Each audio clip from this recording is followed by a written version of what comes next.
Hi everyone, and welcome to The Climate of Sport with me, Claire Poole, the podcast where we explore how the world of sport can drive climate action, champion equality and shape a more sustainable future. From the boardroom to the locker room, from grassroots to global stages, the game is changing and so are we. Let's get into it. Hi everyone, welcome back to the Climate of Sport podcast with me, Claire Poole. It's awesome to be back with you again this week to cover some of the stories that have been happening and delve a bit deeper into those. So we're going to get straight into the climate hat trick this week with 3 stories I really wanted to share with you and unpack a bit of a through line through these as well.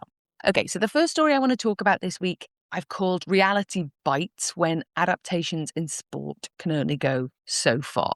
So lots of you listening to the podcast from all over the world aren't in the UK, but I want to use the example of what's going on in the UK at the moment as a good example of what happens to sport in a country that's experienced the driest July on record since records began in 1836, leading to widespread droughts across England and Wales. This is now the 5th heat wave in the UK this summer. The first one was the 22nd of May. We're now mid-August. So we are having these consistent heat waves and we have had very little rain. For people outside of the UK, you have the perception that it's always rainy here, which has traditionally been the case. This has shifted and I just wanted to use it as an example. There are obviously others all over the world that we could draw on, but a couple of recent examples here. So we started off at the beginning, not even the summer, kind of late spring, with these heat waves or heat storms, as some people have started calling them, because heat wave sounds a bit gentle and they are anything but gentle. So we started off in sport with adaptations, as we would expect to see in the early heat waves. This year, hydration breaks, shifting practices or match times, people making climate adaptations in their own lives, like getting up and going for a run earlier or later, avoiding the hottest parts of the day. Very natural climate adaptations, both in recreation, but also professional sport as well. And those adaptations continue as we continue to experience extreme heat. But now, as we're further along, 5 heat waves in, as well as those adaptations, we've got examples of when this happens over a longer period of time, how we don't have the infrastructure to deal with it, essentially. So 2 examples I want to share with you. One, it's all about heat, but actually it's about water as well. So an amateur football league in England has had to push its season back by 2 weeks. There is an Anglian combination league, 85 amateur teams in Norfolk and Suffolk in the south of England. Their football season was due to start on August 15th. They've now pushed it back to the 29th of August. And the rationale behind this decision is to protect the welfare of players, officials and others associated with match days, because most of the league club pitches are grass and the ground conditions, having been extremely dry for so long, mean the pitches are, in their words, rock hard. So obviously for people playing on those pitches, the chances of injury much higher. The football pitches are in this state as a result of the ongoing drought. So many water companies in the UK have now imposed hosepipe bans in response to those water shortages, denoting that water in our garden shouldn't be used for example, sprinkler systems or watering gardens because of the water shortages that are taking place. So one of these bans has been in place where this football league takes place since the 11th of July. So they haven't been able to irrigate their pitches. Whilst the difficult decision has been made to delay the start of the season to protect players, the adaptation isn't a long-term fix. So their leadership, their chairman, said in the statement, regardless of pitch conditions, on the 29th of August, this season will start. Otherwise, there will be a huge difficulty managing fixture congestion into the end of the season. So this gives us an indication that adaptations can only go so far in many cases. So they've pushed the league back 2 weeks in terms of a start time. The hope is that some rain will come in that time and make the pitches easier to play on, not quite as hard. Of course, what we could expect if rain comes now, because places have been so dry for so long, is that we will be more likely to see things like flash floods, and also that the ground can't actually absorb the water as well. And then we kind of usually end up with mud baths rather than an irrigated pitch. So it's not straightforward. But I thought this was an interesting case to share of an adaptation has been made, but it can only go so far. So obviously there are a number of teams in the league that need to play matches against every other team in the league. So you can't just shorten the season by 2 weeks, or they can't say we will delay the league for as long as we need to ensure safe conditions because of that congestion at the other end of the season and when those matches will be played. If there was to be a further adaptation, it would be around how many matches could be played per week, which is difficult because double headers in football is going to be more difficult. And also you can't just decide that some teams won't play others at random, because then obviously it's not a level playing field of every team playing every other team in the league, depending on how good they are that season and what their performance is like. So a good example of good decisions being made, adaptations being made, but the fact that there are limits to that, and that is a consideration we have to think about. Another example I want to share around this, Southern Water in the UK have applied for a ban on swimming pools. Southern Water, a water company here in the south of England, around parts of Hampshire and the Isle of Wight, have sought a drought order. If that drought order is agreed to, it could lead to a ban on non-essential uses of water across these regions. So not just from swimming pools, things like car washes, window cleaners, watering your gardens outside, and filling and maintaining non-domestic swimming pools are also going to be banned. So it's rare for such bans to be granted. The last time this happened was 2006.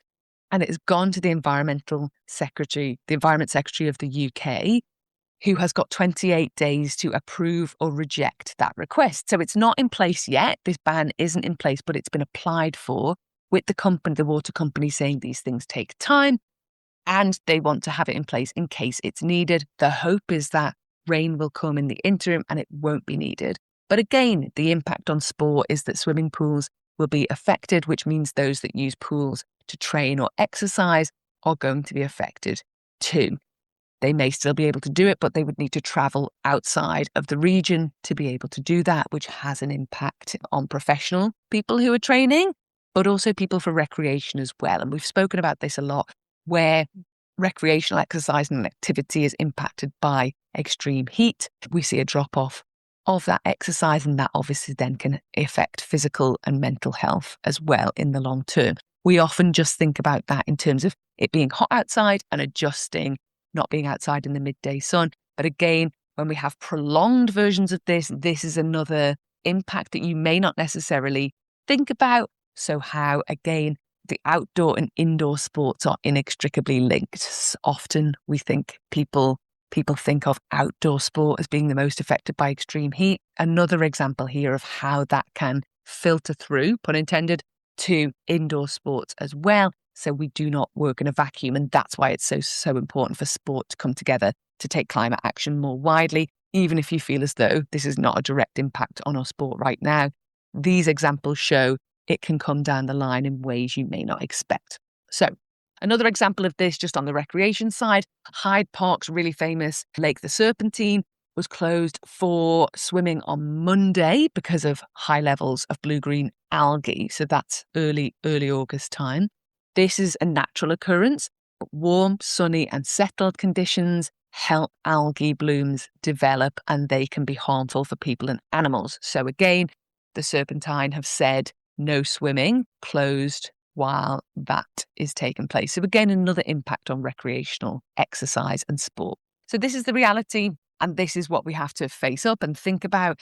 In extended periods of heat and drought, sport can very quickly lose its license to operate when resources are needed for basic human activities. A reminder that everything is interconnected with nature, our environment and sport, both indoor and outdoor, at a professional and recreational level.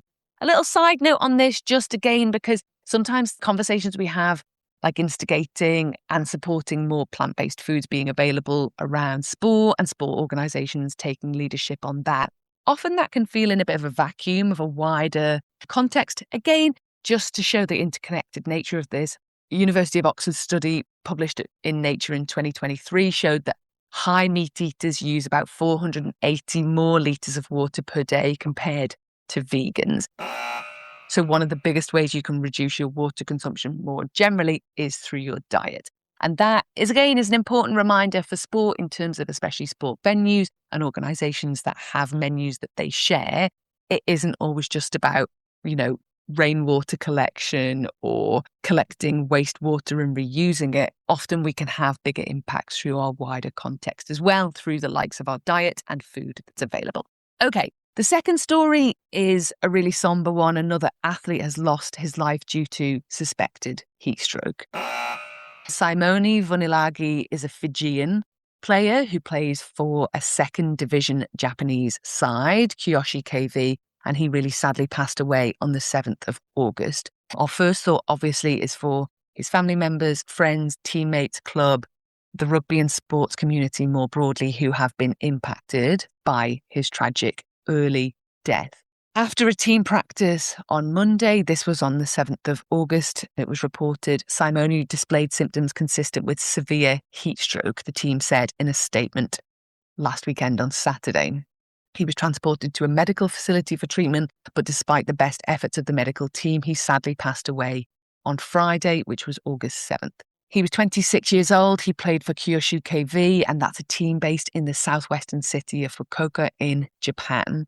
Temperatures there reportedly reached around 35 centigrade, 95 Fahrenheit on the Monday that Simone displayed these symptoms and was rushed to hospital with high levels of humidity as well. He was taken from training to hospital, and it's another example of a promising young athlete, a human being who sadly lost his life too soon while he was playing the sport that he loved. What's really tragic about this story is it's only been 7 weeks since we spoke about 22-year-old rugby player Aslan Azari, who died after training in extreme heat in Malaysia, and the Straits Times reported the cause of death given was heat stroke, dehydration and organ failure. It's been less than 2 weeks since the 20-year-old South African rugby player Lukobo Bibi Makwendini was laid to rest. He collapsed during training with the French Pro D2 club AS Béziers. AS Béziers Hérault in Béziers in the south of France, and he also later died in hospital. Media reports also cite heat stroke as the cause of death. So why are these young men, these young rugby players, dying of heat stroke or suspected heat stroke? They're really young, they're very fit, and they're highly trained. But that doesn't mean that athletes are immune to exertional heat stroke. And in fact, rugby has some characteristics, especially that can make it particularly dangerous in extreme heat. So this is a bit of a public service announcement as well as a news story. During hard exercise, what happens is our muscles contract and they generate enormous amounts of heat. So normally the body, if it's possible and the conditions allow, the body gets rid of that by sending blood to the skin and then evaporating sweat. But imagine rugby players repeatedly doing training like sprints, like tackles, rucks, collisions, and doing all of that in the likes of 35 degrees centigrade, 95 degree Fahrenheit heat and high levels of humidity. What happens in this instance is muscles are producing heat faster than the body can get rid of it. Players in rugby are often larger people. Obviously, it's a very physical sport. People need to be very strong and have a lot of muscle mass to play rugby and play rugby well. They do train and play for longer periods of time. They run drills and high intensity efforts repeatedly in terms of training and match play as well. And these factors mean a huge amount of metabolic heat is generated. Metabolic heat production from exercise can overwhelm the body's ability to dissipate that heat when things like temperature, humidity, radiation, or airflow are unfavourable. The governing body World Rugby, as I spoke about on the podcast a couple of weeks ago, they're one of the global governing global federations that have got really detailed heat guidelines. They have heat and air quality guidelines that are very detailed, and they've had those, although they updated them in 2025. We can find guidelines all the way back to 2015 and before as well. So World Rugby do have guidelines in place, and obviously a lot of clubs put those in place. And this is not to think who's responsible for these deaths. The point is that extreme heat is very insidious, and that's what I think is the most difficult thing and the most challenging thing when it comes to tackling the issue of heat stroke. Extreme weather, generally, we can recognize. If it's a hurricane, if it's a flood, if it's an earthquake, thinking of the people in Colombia right now, that's very easy for us to recognize. That is highly unusual, and we can recognize it immediately. Extreme heat's very insidious because we're used to it being hot. We have experienced periods of heat in our life, but the line between it being a hot day and a dangerously hot day can be very thin. And as we said, it's not just about heat. There are other factors that, again, as lay people or as people training outside, or if coaches aren't really on the money and hyper aware all the time, the line between, as we mentioned, heat, humidity, radiation, and airflow, the line between it being safe and not safe can be very, very thin. So we know climate change is increasing the frequency and intensity of extreme heat. Rugby is increasingly globalized as well, traditionally a winter sport. Athletes are training and competing in environments all year round, and their bodies may not be adequately adapted. So thinking about these really untimely, tragic deaths and what can we learn and how can we ensure that action is taken, some of the questions I thought that we need to think about and answer as a global sport community at an individual level, but also more broadly. How can we make sure heat safety guidelines are consistently implemented at every training session and every match when we have warmer days? How can we get all clubs, both at a community level and a professional level, to make sure they are taking accurate wet bulb globe temperature readings and then take action accordingly? Does that mean everyone has a wet bulb globe temperature meter in their equipment store as standard, and that's part of mandatory health and safety, that readings are taken and adaptations are put in place as standard whenever a warm day is experienced? How can we ensure conditions are always properly assessed and the training and competitions are then adequately adapted when the risk is too high? How can we support athletes to differentiate between discomfort of hard exercise, which is what athletes are really trained and part of their performance to push through? Athletes I know talk very openly about being in pain a lot of the time, because when you reach especially the highest levels of your sport, you do have to push through the barrier of comfort that most human beings like you or I might balk at. These people are, to us, superhuman, and they push through these comfort barriers. How can you differentiate between discomfort of just hard exercise and something that's actually a medical emergency? And how can we support athletes to be aware of that and to speak up? And I think the most difficult part of this is, how can that happen when adrenaline is pumping, when nothing else feels that important, and when athletes are locked in to a goal and they feel everything is riding on one particular performance? I think that is a really difficult question to unlock. How can we ensure coaches, teammates, medical staff are also equipped to recognize warning signs in others, which actually a sort of buddy system might be the vibe. People are locked in and they want to carry on. Maybe there's a safety net of a buddy system, medical staff, teammates, coaches who see the warning signs and then respond immediately, even if athletes insist that they're okay. And how do we broadly create a sporting culture where stopping because of extreme heat is not seen as a weakness, but it's seen as good judgment? It's seen as the sensible thing to do. It's seen as the right thing to do. And it is supported by the wider infrastructure. These are big questions. They're not straightforward. There's no global body of sport that can make this happen at every level. It's about organizations and individuals taking responsibility and ideas and running with them and amplifying them. But I hope asking these questions and thinking about them helps increase action and awareness, because it doesn't matter what you're competing for. There is no match, there is no training session, and there is no sporting ambition that should cost a young person their life. Our last story of the Climate Hat Trick this week is around the European Aquatics Championship. So again, we've kind of done heat and water, we've done heat, and now we're back into water. So some of you might remember last month in July, I shared with you that Hungarian Olympic swimmer Betty Fabian was hospitalised after the World Aquatics World Cup in Setúbal in Portugal during July, during the World Cup, due to water quality issues. So if, as a reminder, she shared on her Instagram stories at that time, she hadn't been as sick since competing in the Seine in Paris during the 2024 Olympics. She said on Instagram, "We are tired of having to risk our health over and over again. It's not a minor detail, and we should not have to keep repeating that. Our sport should not be made visible through scandal. She went on to say, after my experience there, the infection I suffered and what has happened to me now, I will not risk my health again. I will not be racing in the Seine for the 2026 European Aquatics Championship. So that happened last month. The European Aquatics Championships are happening right now. So what happened? Fabienne shared in a TikTok video. So with now almost or over 200,000 views already, one of her largest viewed videos of the past month maybe that she's posted, saying, our nightmare has now come true about swimming in the Seine again.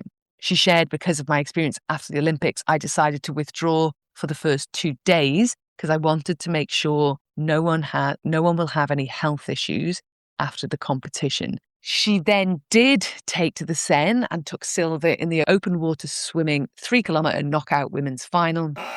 But again, it's another reminder of the push-pull between athletes, discomfort and concern for their health versus the reality of where they're competing and needing to be part of those competitions as well. European Aquatics, we should say, is taking the water quality issue seriously. They announced about a week ago the cancellation of some training sessions on the river because after monitoring and analysis, systems identified traces of oil and fuel on the water's surface.